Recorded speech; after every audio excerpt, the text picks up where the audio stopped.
अस्सलाम वालेकुम। तो आज के इस लेक्चर में हम 11th बायोलॉजी के चैप्टर नंबर 1 के कुछ एमसीक्यूज़ हल करेंगे। याद रहे ये जो एमसीक्यूज़ हैं वो मैंने कुछ पास्ट पेपर्स लिए हुए हैं एनटीएस के, एमडीकेट के, और कुछ जो है वो बुक के एमसीक्यूज़ हैं और कुछ मैंने खुद बनाए हैं जो कि मेडिकल के एंट्री टेस्ट में बहुत हेल्पफुल साबित होंगे। तो इसमें टोटल एमसीक्यूज़ हमारे पास 25 हैं। तो चलिए स्टार्ट करते हैं सॉल्व करना वन बाय वन। सबसे पहला एमसीक्यू है the best definition of a species is a group of people that occupy the same area, a population that works together to defend itself from predators, a group of organism that can mate with each other, a population that prey on other populations, a population where all members benefit from association in some way। तो option A जो है अ group of people that occupy the same area, तो species में कोई area की बात नहीं हुई, तो ये भी करेक्ट नहीं है बिल्कुल। और ऑप्शन बी जो है a population that works together to defend itself from predator, तो द स्पेशी और पॉपुलेशन टू डिफरेंट वर्ड्स है, तो ये भी इसमें इसका नहीं होगा। Option number C a group of organism that can mate with each other, ये बिल्कुल ठीक है उसकी definition. Option number C one का ऑप्शन नंबर सी बिल्कुल ठीक है।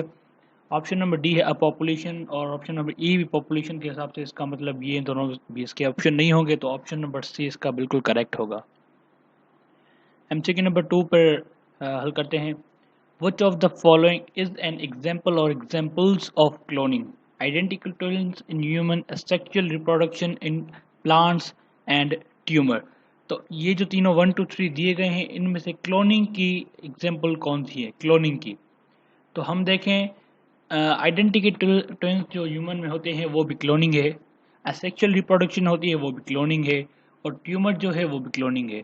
तो ये तीनों ऑप्शन बिल्कुल क्लोनिंग के ही हैं, तो ऑप्शन नंबर डी हमारे पास बिल्कुल ठीक होगा 1 2 3, जिसमें ये तीनों बता रहे हैं कि तीनों क्लोनिंग के। ए बी सी और सी नहीं होंगे, डी सिर्फ इसका सही जवाब होगा।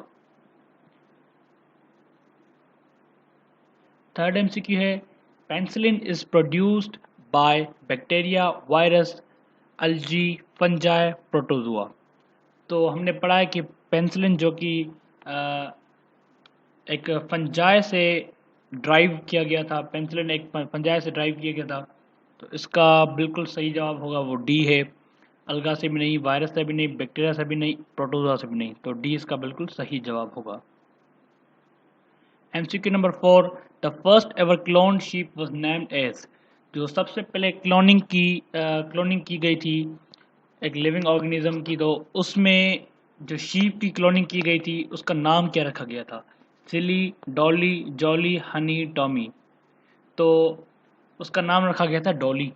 अगर आप पढ़ें तो पता चल जाएगा, उसका नाम रखा गया था डॉली। तो बी इसका बिल्कुल सही जवाब होगा। MCQ number 5 almost all the prokaryotes belong to kingdom।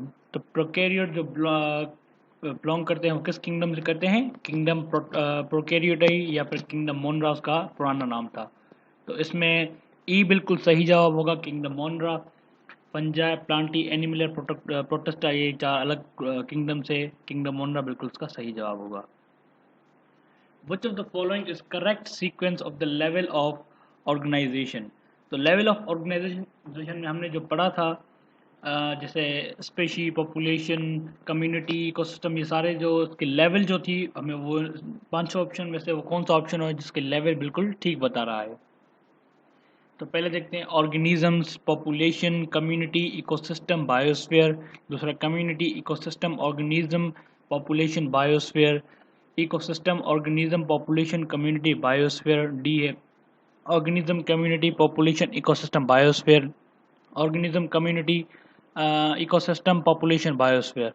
तो हमें याद है कि लेवल ऑफ ऑर्गेनाइजेशन को इस तरह थी कि पहले ऑर्गेनिज्म आते थे, उसके बाद पॉपुलेशन, फिर पॉपुलेशन मिलकर community, community which is non living environment, इसको इकोसिस्टम कहते थे, और अर्थ का वो एरिया जिधर लिविंग ऑर्गेनिज्म रहते हैं उसको हम बायोस्फीयर कहते हैं। तो पहले ऑर्गेनिज्म वाले देखते हैं। चलो ए हो सकता है, डी हो सकता है, ई भी हो सकता है, बी और सी तो बिल्कुल नहीं होगा। तो ऑर्गेनिज्म मिलकर बनाते हैं पॉपुलेशन, तो ये पॉपुलेशन ये आ गया पॉपुलेशन हमारे पास। और डी और ई में पॉपुलेशन नहीं है, इधर कम्युनिटी लिखा हुआ है, तो उसका मतलब ऑप्शन ए जो है वो बिल्कुल इसका सही जवाब होगा। नेक्स्ट क्वेश्चन पे चलते हैं। Which of the following groups has the most in common with one another. इन पांचों जो ऑप्शन में से वो कौन सा एक ग्रुप है जिसमें कॉमन चीज़ बता रहा है कि रिलेट करते हैं दोनों खुद में। तो member of same kingdom, member of same species, member of same phylum, member of same class, member of the same family. तो मोस्ट कॉमन मतलब जो स्पेसिफिक हो, स्पेसिफिक हम कह सकते हैं कि जो ऑप्शन नंबर बी है, member of the same genus.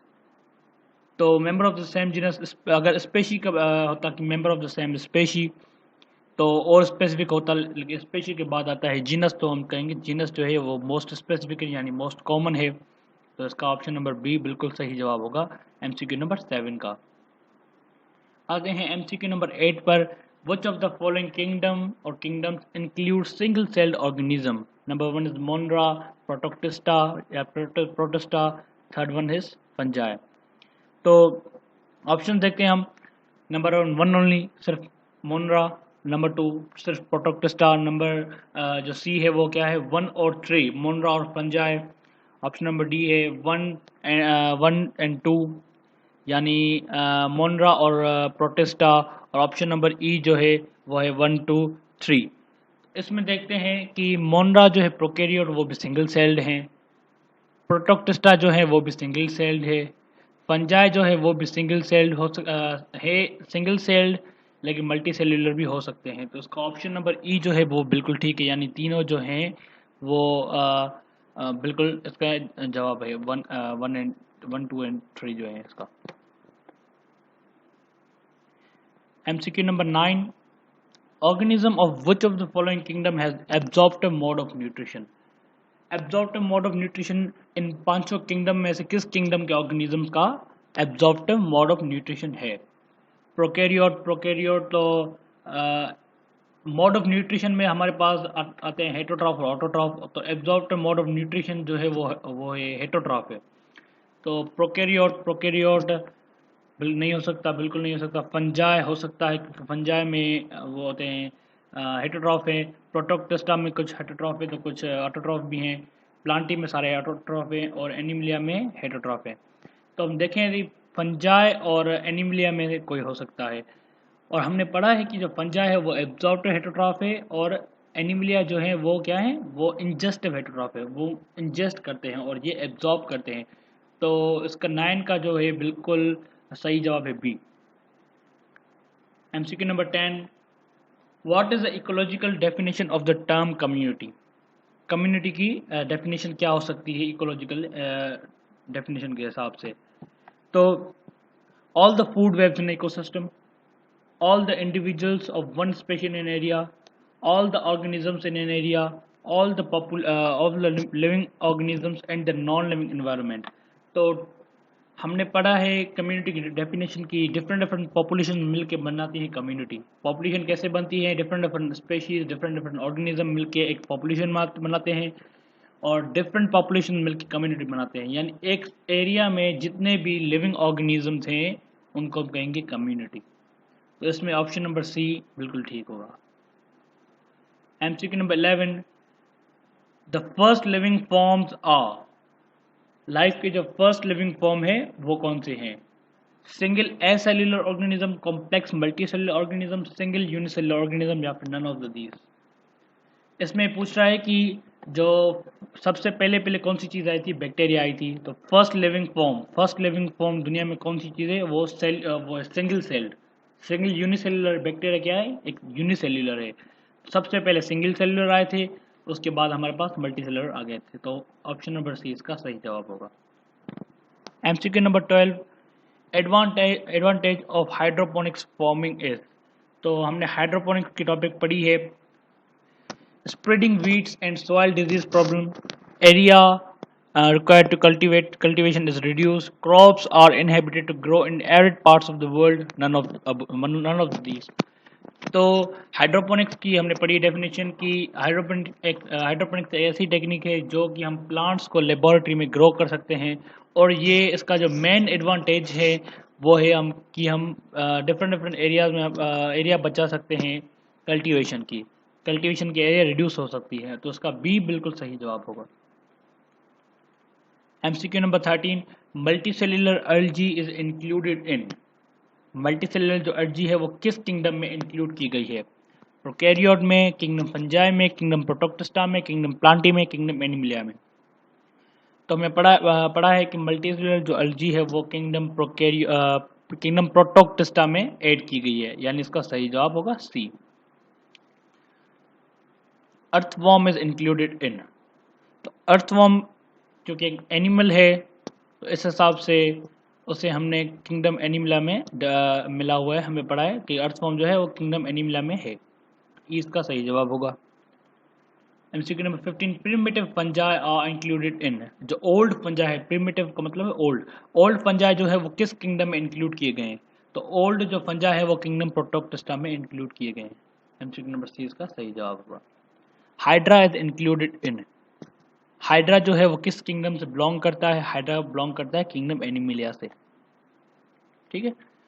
और human blood is an inorganic compound, organic compound, cell, या फिर D none of these.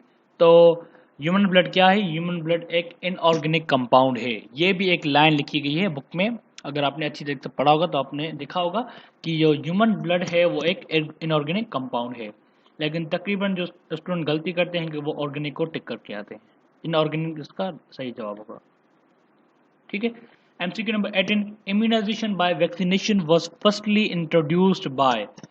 Immunisation by vaccination हम कहते हैं कि वैक्सीन के जरिए हम अपने इम्यून सिस्टम को जो है पावरफुल करें, तेज करें। तो ये वैक्सीन का सिस्टम सबसे पहले किसने इंट्रोड्यूस किया करवाया था? वो था एडवर्ड जेनर, है ना। फ्लेमिंग जो है वो उसने एंटीबायोटिक बनाई थी, जो हमने पिछली बार पेनिसिलिन पढ़ी थी, वो फ्लेमिंग ने बनाई है। और एडवर्ड जेनर ने वैक्सीनेशन का जो सिस्टम इंट्रोड्यूस करवाया था। तो डी इसका बिल्कुल सही जवाब होगा। MCQ number 19, carbohydrates, lipids and proteins are organic, inorganic, micromolecules, macromolecules.